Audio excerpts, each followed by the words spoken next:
Alright, so welcome to Math317 Operations Research. Again, there are munchkins there to celebrate either the fact that we have a visitor or that it's Yankee Elimination Day. You can partake for either reason. How many of you have ever read the Origami Yoda books when you were kids? So my daughter wanted me to teach with Origami Yoda today. I will see how well and how long I can do that. Okay? So we're going to do the lectures a little bit out of order because we have a guest, but it's fine. We're still going to get to multi-objective programming. It's essentially the same as what you did in regular linear programming, but now you have two constraints that you care about, two things that you want to optimize. How many of you remember something called Lagrange multipliers? Okay. How many of you remember what to do when you have more than one constraint? So this is something that should have been emphasized or covered in multivariable calculus. Essentially, you just have to change, instead of being, grad f is equal to lambda grad g, it'd be lambda 1 grad g1 plus lambda 2 grad g2. And there's a way to just generalize what you've been doing. What I want to do now is I want to start talking about fixed point theorems.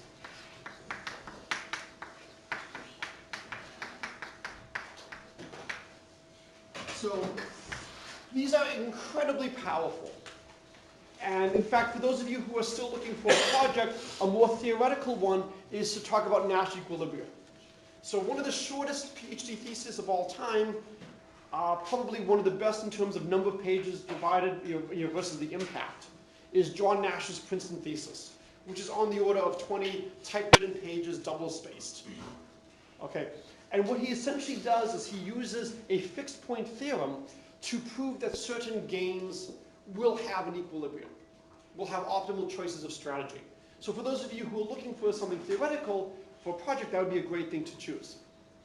Notice I did not say, and he will tell you what that strategy is. Right? That would be an existence theorem. That would be wonderful. A lot of times we don't have existence theorems. We only have we don't have constructive theorems, we only have existence theorems. All right, so what I want to start off first with is a subject called monovariants.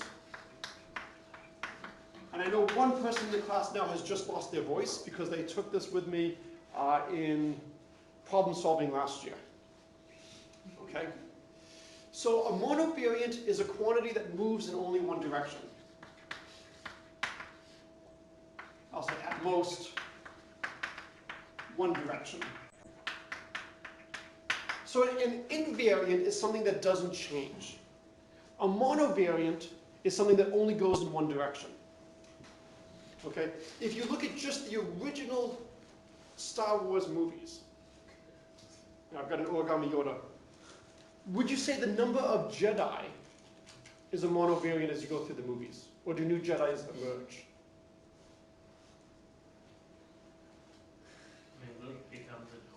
Luke becomes a Jedi. So I would say that it starts going down, we lose Obi-Wan Kenobi, but then we gain Luke Skywalker. I'm not going to say whether or not that was a good trade, but the number of Jedis is going up and down. So if you look at just the classic original Star Wars movies, episodes 4, 5, and 6, the number of Jedi is not a monovariant. It goes up and down. What if you look at the number of Dark Lords? Is that a monovariant? Yeah, it's only going down. We're not getting new apprentices of Vader or the Emperor. Okay? So we want quantities that can only move in one direction. And it turns out, in situations like that, there's often a tremendous amount you can do. You might have seen this in some number theory problems. In Fermat's last theorem, if you have x to the n plus y to the n equals z to the n, there are no non-stupid solutions in the integers if n is greater than or equal to 3. So what would be a stupid solution? Zeros, yeah. So if you take x or y to be 0, it's not hard to solve x to the n plus y to the n equals z to the n. So the only solutions you get when n is greater than or equal to 3 have one of the terms being 0. One of the ways to prove this, if you look at x to the 4th plus y to the 4th equals z squared, which is really a special case. You could view this as maybe like z tilde squared. So if you want to view it as a fourth power like this, you can actually do something very similar to the monovariant and show that if there's a solution, you can find a solution with a smaller value of z And you can't do that infinitely often. This is the method of descent. That if you have a solution, and then you have something that's smaller and then something that's smaller. Well, since the integers can't go below 0, since the positive integers can't go below 0, you're in trouble. You might have seen this in trying to prove things about the irrationality of square root of 2. You know, assume you can write square root of 2 as a over b, where b is smallest. We can do a descent and get a smaller value of b. All right, so I want to start off with my favorite monovariant problem. So Professor Adams has some wonderful books. One of them is on zombies and calculus. So we will consider a simplified world.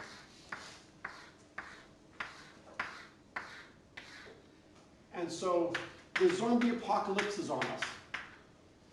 Once you become a zombie, you will stay a zombie for all eternity. Okay? And if you will show that a cell has been infected with a zombie by coloring it in. If 2 of your neighbors are infected, you become infected. And that's the only way you become infected. So this is a particularly simple situation. What's going to happen as time goes on? We get one more, and then that's it. And then the zombie apocalypse stops. What if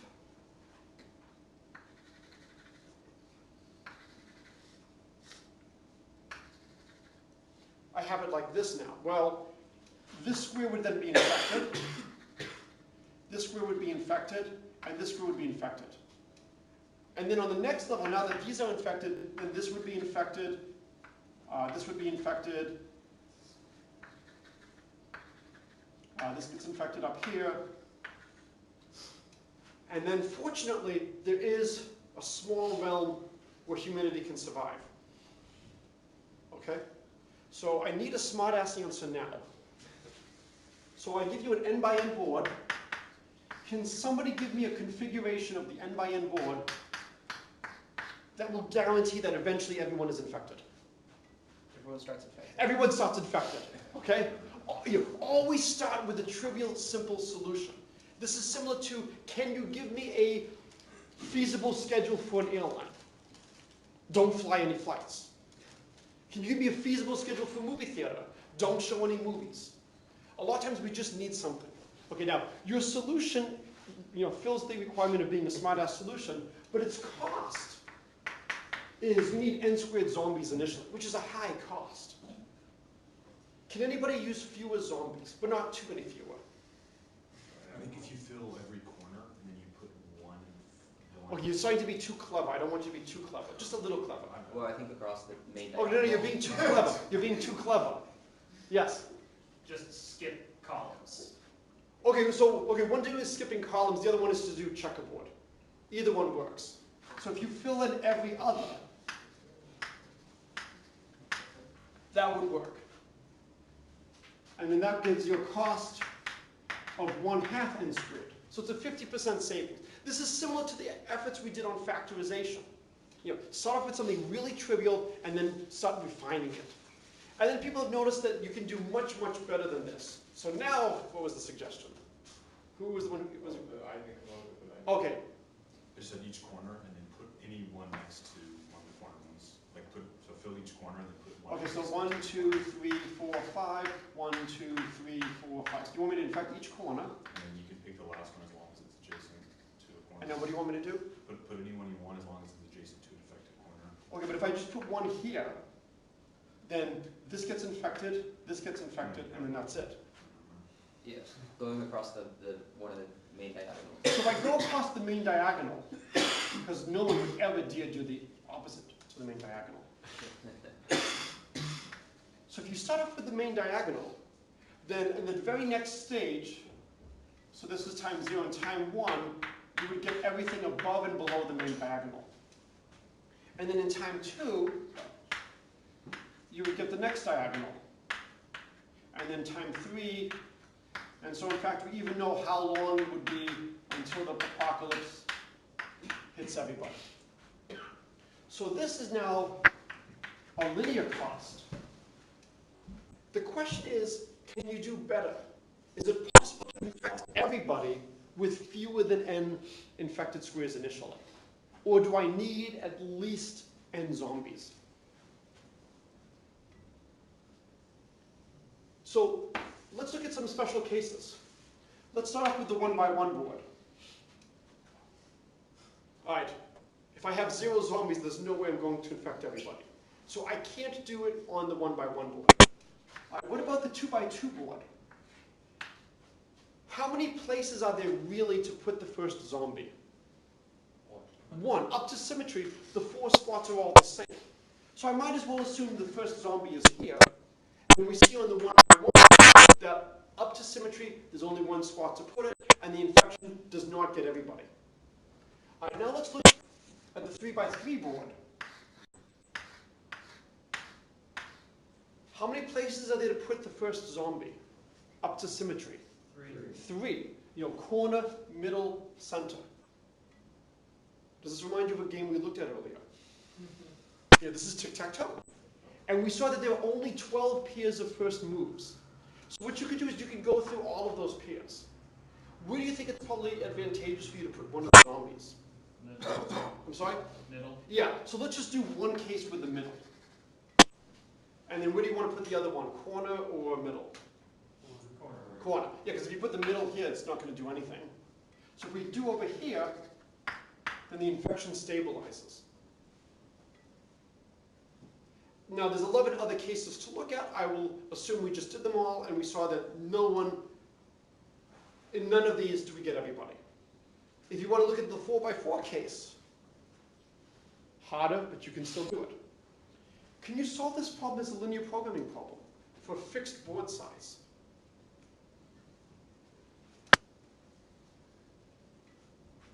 It wouldn't be that different from the clean problem. Yeah, it's basically the same. You're putting down n-1 zombies, and you want to see how many squares do they infect. Now, the thing that's a little bit hard is you're going to have these layers of infection. Who's infected on the first day, on the second day, on the third day? But as a nice exercise, try to set this up as a linear programming problem. Just because you can do it as a linear programming problem does not mean you should do it as a linear programming problem. The real difficulty with that is you would have to run the program for every board size. What I want to do is I want to show my favorite monovariant problem, how to do this. This is a bit of art. You have to find the right quantity to look at. And the monovariant to study is the perimeter of the infection. And we're going to show that the perimeter of the infection is a monovariant. So imagine we have a cell that's about to be infected. There are several ways this cell could be infected. One way is all of its neighbors are infected. Okay? So you have this poor soul who is surrounded by 4 zombies, and on the next turn they become infected. This was a wall on the perimeter of the infection. So is this, so is this, so is this. You lose all 4 of those when this cell becomes infected. And that's no longer a boundary wall. So how much does the perimeter change? What does the perimeter change by? -4. So 4 neighbors. The perimeter goes down by 4. Without loss of generality, if there are 3 infected neighbors, I might as well assume it's these 3. So now in this case, I lose 1, 2, 3. I lose 3 walls, but I gain 1 wall over here as a boundary. So with 3 neighbors, how much does the perimeter change by? Down by 2. Do I have to worry about the case of just 1 neighbor infected? No, because it's not going to become zombie. So I have to worry about 2. I could have 2 across, or I could have 2 next to each other. I'll just do one of the 2 cases. I'll do 2 next to each other. The other case is similar. Here, I lose 2 walls, and I gain 2 walls. So with 2 neighbors, how much does the perimeter change by? Sorry? It doesn't change. So the perimeter never increases. if n minus 1 are infected, what is the maximum perimeter? What's the maximum perimeter you could have if n minus 1 squares are infected? 4, I'm going to write it as 4 times n minus 1. Because each square has a perimeter of 4. The best case for me is if there are no common walls in the infection. What's the perimeter initially? What's the perimeter of the whole space?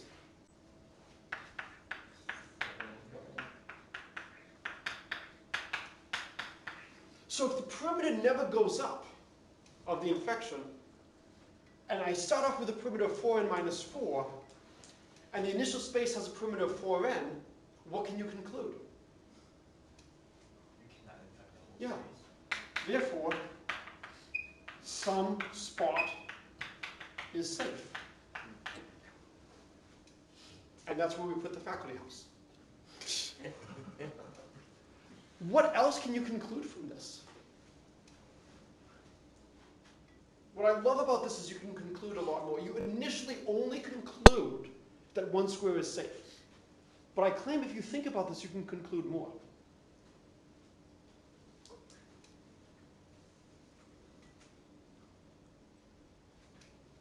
Alright, at most, n minus 1 by n minus 1 square will be section of the board will be taken. Okay, so you want to make a very strong conclusion that there has to be a huge amount that's safe. You may be right. Yeah.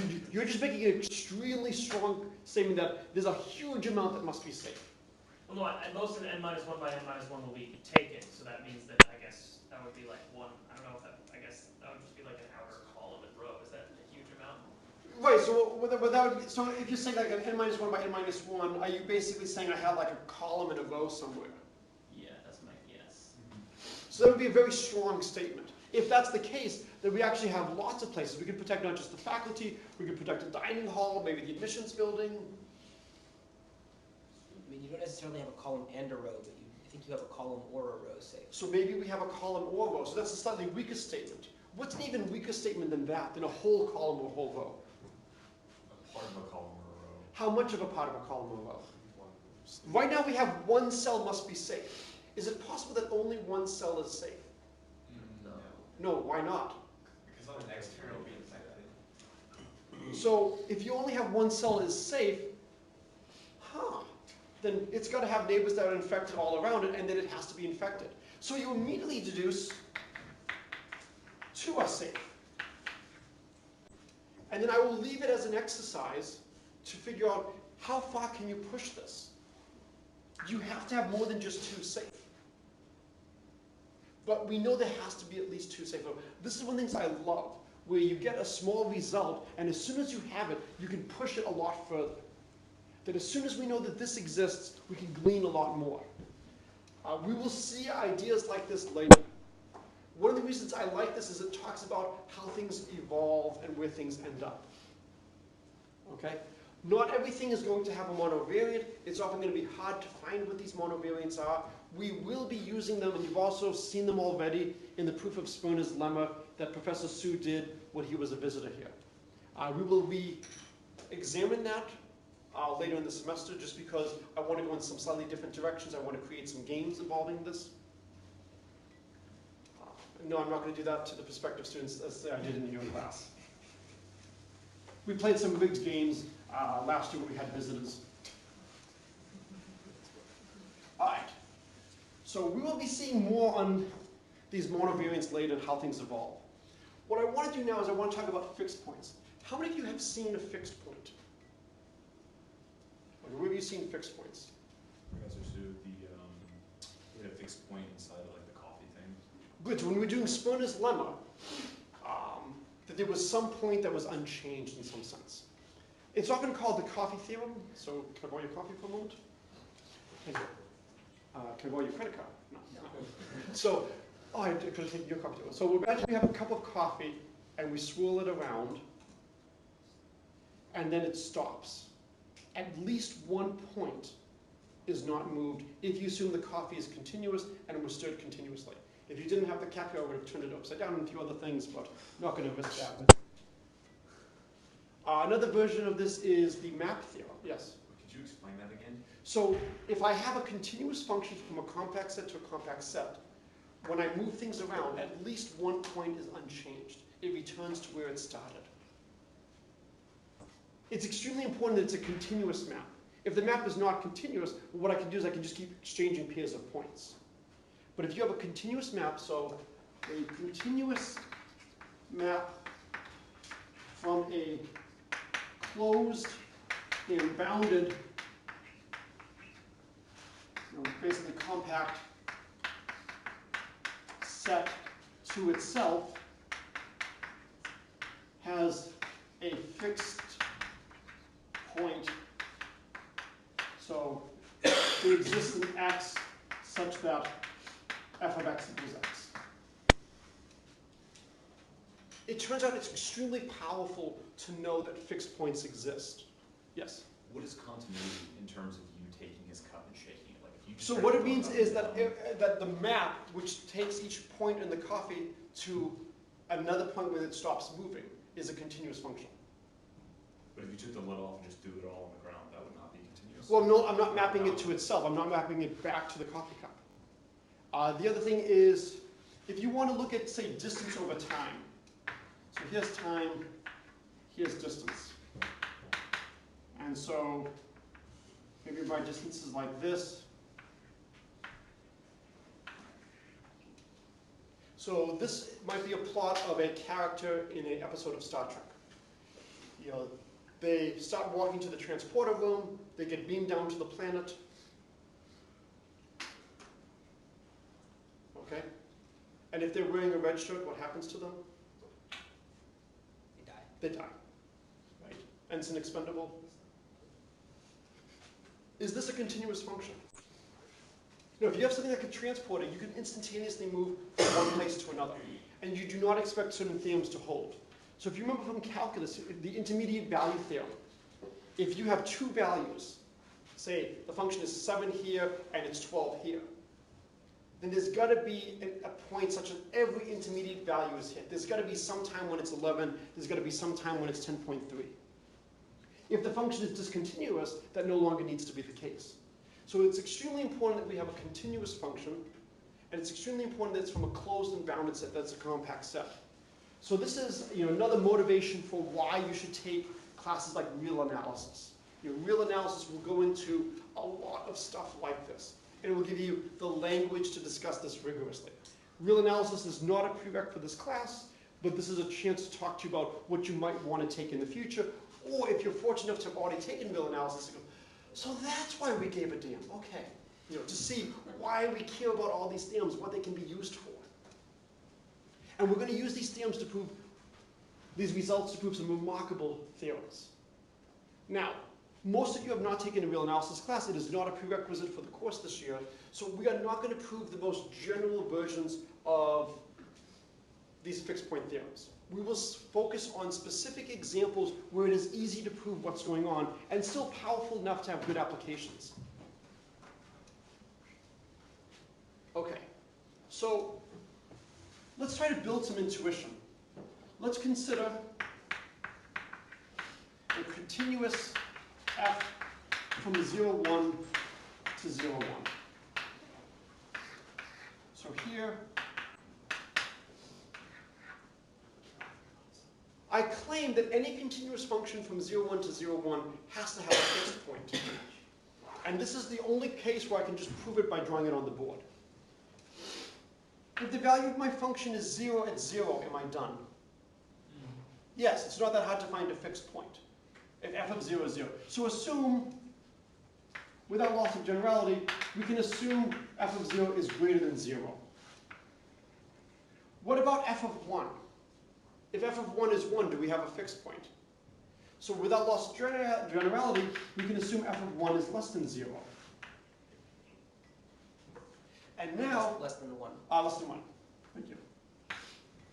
So now, if we look at the line y equals x, I have to draw a continuous function going from this point to this point without crossing the line.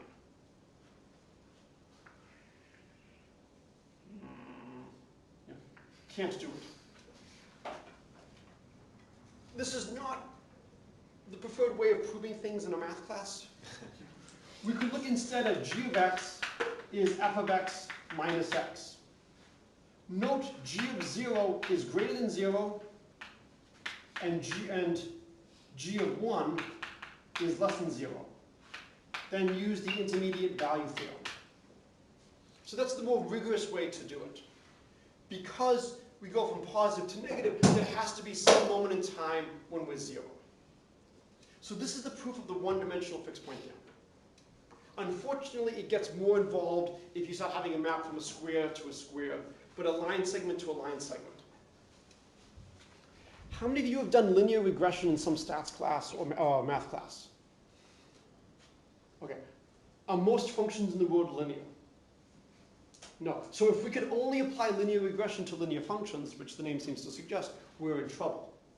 Fortunately for linear regression, you can have nonlinear dependence so long as it's not in the parameters. And frequently, if you do a logarithmic change of variables, you can often make things that aren't linear, linear. So if you wanted to do Newton's law of gravity, 1 over r squared, the exponent 2 as your free parameter, that's not appropriate for linear regression. But if you take a logarithm, now all of a sudden you can apply method of least squares and find things. So the question is, how useful is it to find fixed points? Is this just, well, we've got so many lectures we have to do in the semester, let's just put something in here. I claim essentially all of mathematics is finding fixed points. Just to be safe, almost all of analysis is finding fixed points. If this statement is true, then this is a lecture worth listening to. Instead of finding fixed points, normally you try to solve equations, right? Is everybody willing to agree with me that we like to solve equations in analysis?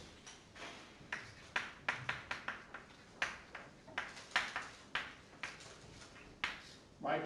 Solve maybe f of x equals a. Is everybody willing to agree with me that we want to learn how to do stuff like this? It turns out this is equivalent to a fixed point problem. So there's a new function that's related to f. And finding the fixed point of that is equivalent to solving our problem. So what should I add to both sides? F of x, what might I add to both sides? If I want it to look like a fixed point equation. It's going to be the same thing to both sides. X. Yeah, let's add x. Excellent. Make sure you email me. That is a terrific thing to suggest. This is looking very close now to a fixed point problem. Unfortunately, we have a plus x on the side.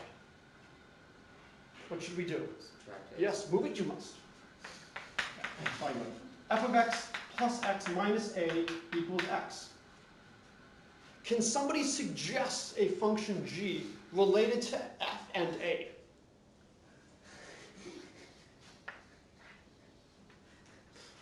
Right? This should be yelling at you. Define g of x to be f of x plus x minus a.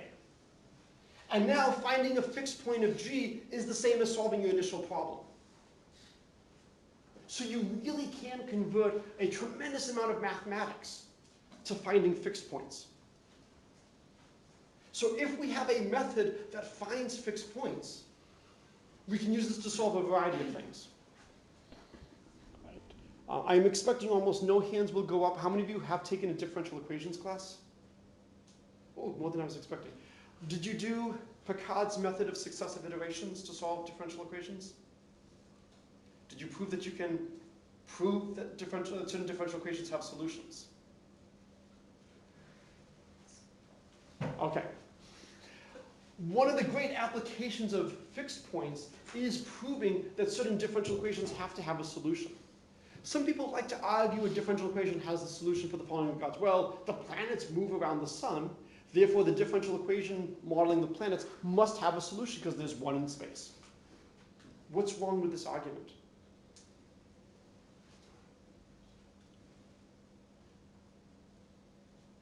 assumes our model is correct? It assumes our model is correct. Maybe there's, oh, I don't know, somebody who is using the force to move the planets themselves and making it look like Newton's law of gravity. Or as we found out later, we had Einstein's corrections, and that the original model was wrong.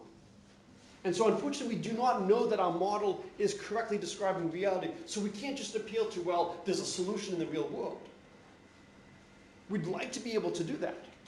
There are some times where, I think it's called the anthropomorphic principle, where they have been able to use this to prove certain things, such as human life exists. If certain things were not in sufficient concentrations in the galaxy, things would not be able to move to the point. Because we are existing to ask this question, we now know certain parameters must be in certain ranges. So you can sometimes try to make arguments like that, but you have to be very careful. What I want to do now is I want to focus on the simplest possible fixed point theorems. So these are contraction maps.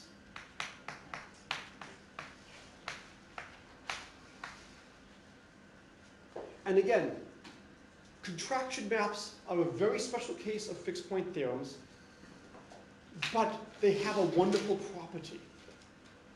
In addition to knowing a solution exists, what else would you like to know? Whether it's unique.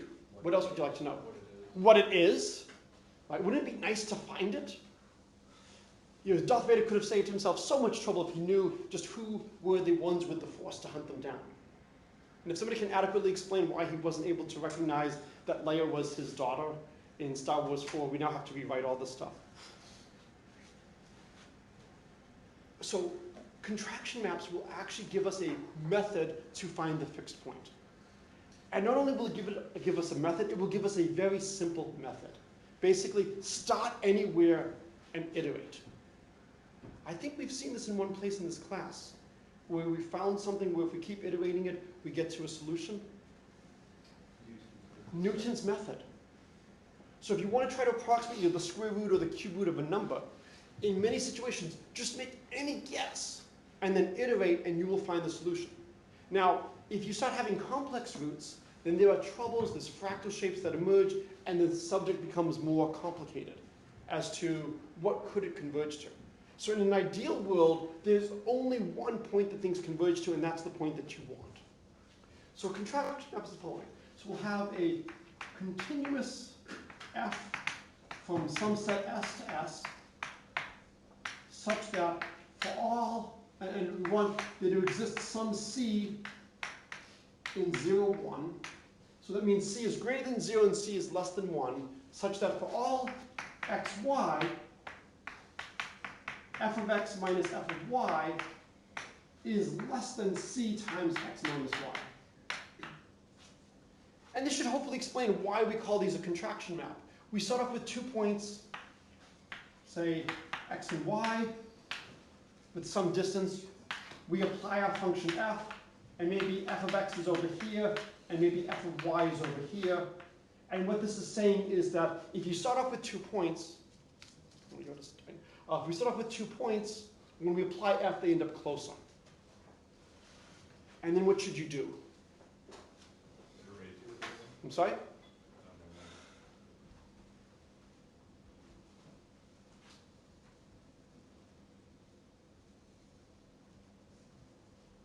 So imagine we start off with, well, I'll leave it here for now.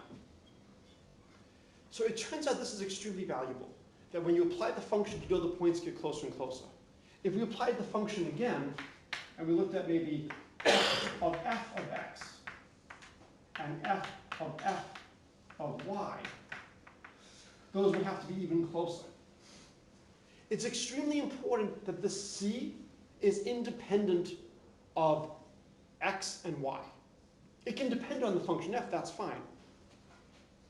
But it can't depend on the point. Also, it is strictly less than 1, and there's one value of c that works for everything.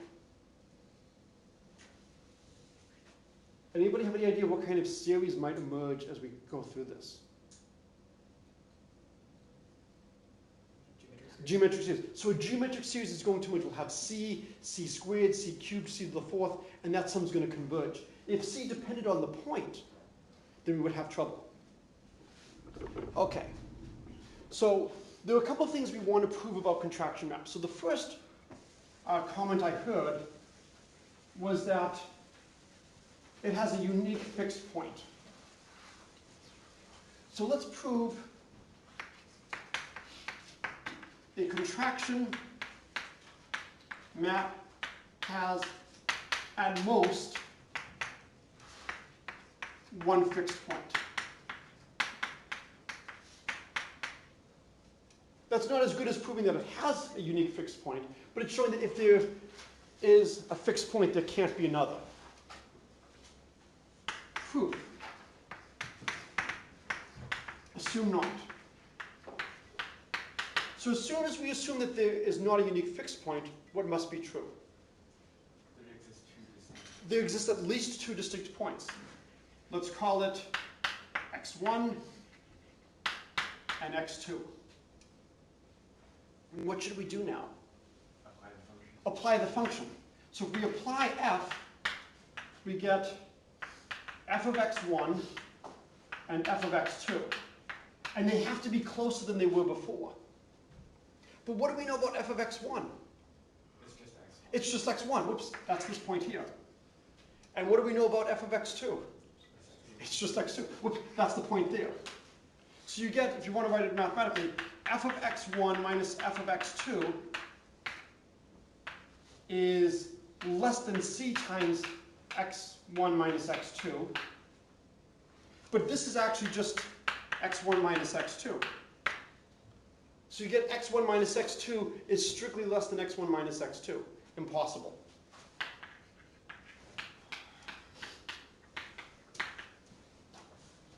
So we know that there is at most one fixed point. So all we have to do now is prove that there is a fixed point. And then we're done. And then we will have a unique fixed point.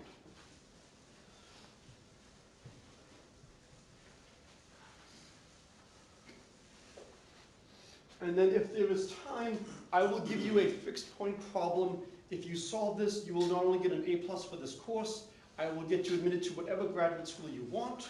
I will make sure you get plenty of prize money, and I will get you a PhD as well. So if you want like a Princeton PhD or a Stanford PhD, let me know. Okay. What do you think about this problem? It's open. It's more than just open. It's been connected to some of the hardest problems in all of mathematics. I don't think it's been connected yet to the Riemann hypothesis, though. If you could solve that problem, would you even have to go and do the PhD program? No. For something like this, I can call up some people, and I can say, we're going to have a bidding war here. I've got a student who's proved this. Do you want your name in the press release, yes or no? That's how you handle something like that. And it's like, yes. Just, we need like 10 minutes for the ink to dry. So, prove that a contraction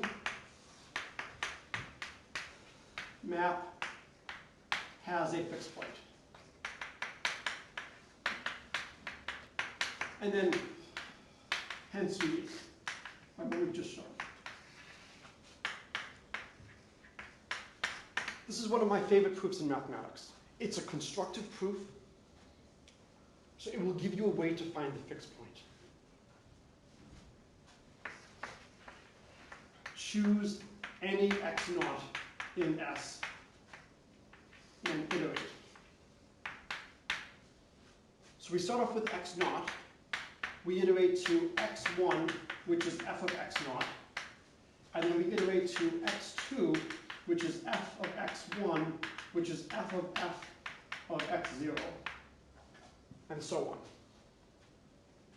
So we have a sequence of points. Okay, so consider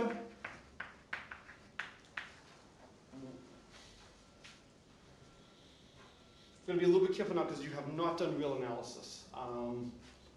Let's consider xn plus 1 minus xn.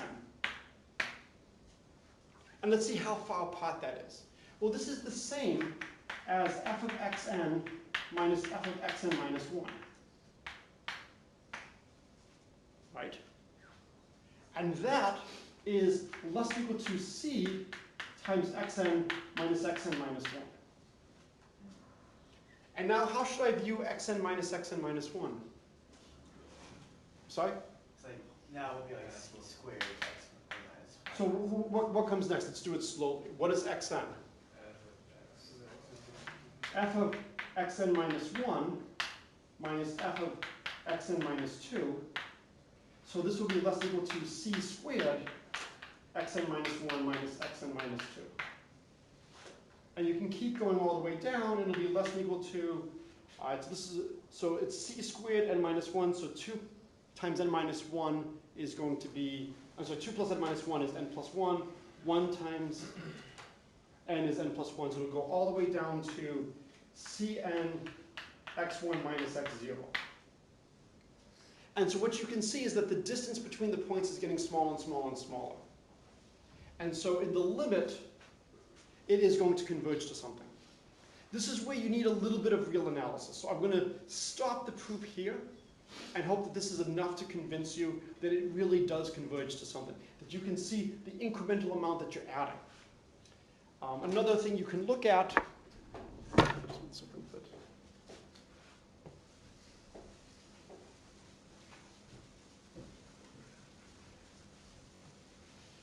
we can use a telescoping approach. Xn plus 1 is xn plus 1 minus xn plus xn, right? And that's xn plus 1 minus xn plus xn minus xn minus 1 plus xn minus 1. And you can see these amounts that I'm adding are getting smaller and smaller and smaller. Just give you some kind of heuristic that this should converge. So again, this is not a fully rigorous proof. It's close. What you need is, if you've done real analysis, maybe the Cauchy criteria for convergence, and just look at xn minus xm and show that that's going to 0. But standard stuff from real analysis is what we need. You can see that the amounts that we're adding are getting smaller and smaller and smaller. And so if you have your sequence of points going around like this, eventually you can say, well, given any point here, I know the sum of all the subsequent additions is not going to be more than some epsilon. And I can be within 10 to the negative 1,000. And if that's not enough, I can be within 10 to the negative million, 10 to the negative billion. So what I love about this is the way you find the fixed point is you just choose any point at random and just keep adding and then just keep iterating the function. So this is the greatest way to find something. You don't have to worry about making a good choice. Just start. All right. Anybody have any thought about what the problem is that will be worth the A plus and the PhD? 3n plus and 3 minus. Yes. So it is the famous 3x plus 1 problem. My two favorite quotes about this problem is one by Kakutani, who said he would basically go to different math departments and talk about this problem. People would think it's not so bad and give up, in a month later in frustration. I think it was called a Soviet conspiracy to slow down American mathematics. The other one is from the great Erdős, who said mathematics is not yet ready for problems like this. So there's a reason why I'm willing to give an A plus and a PhD to solutions of this. So an plus 1 is equal to 3an plus 1 if an is odd, or an over 2 if an is even. And sometimes, just to speed things up, instead people just remove as many powers of 2 as possible and just send an plus 1 to 3an plus 1 divided by 2 to the k, where 2 to the k divides the numerator, but 2 to the k plus 1 does not. How many of you have seen the 3x plus 1 problem? What number am I not going to do right now for my starting seed?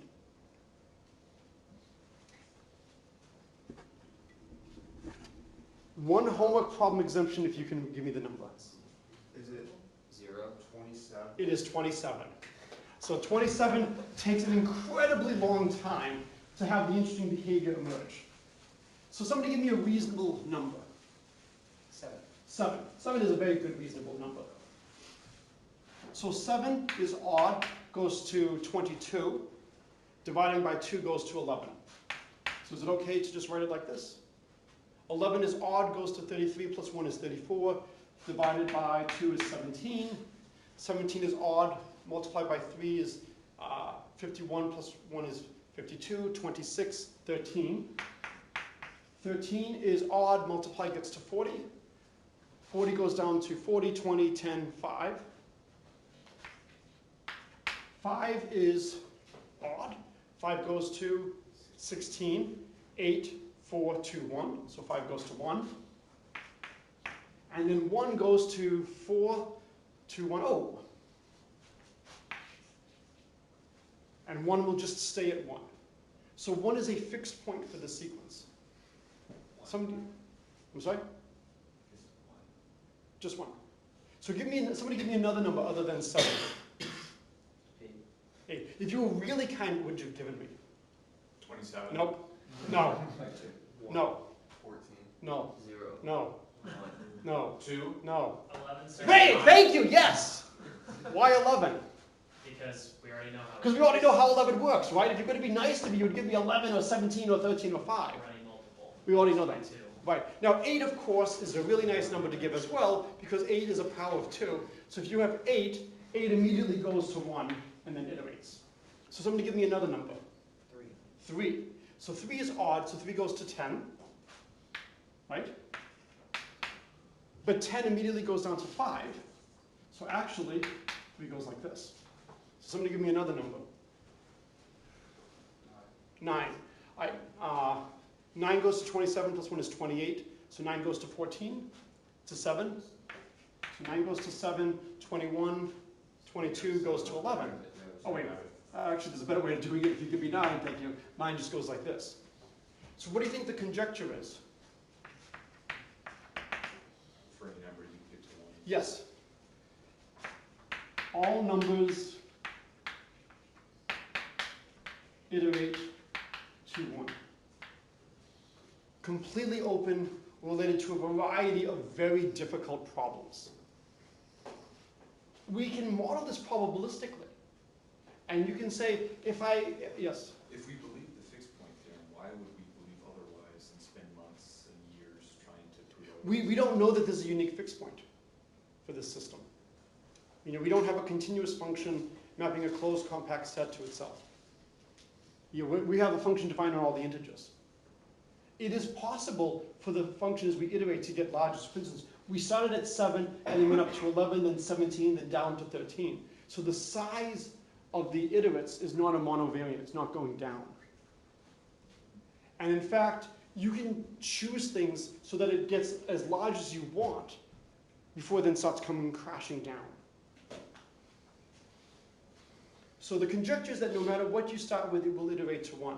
We can model this probabilistically. If I give you a general even number, half the time it will be divisible by exactly 1 power of 2.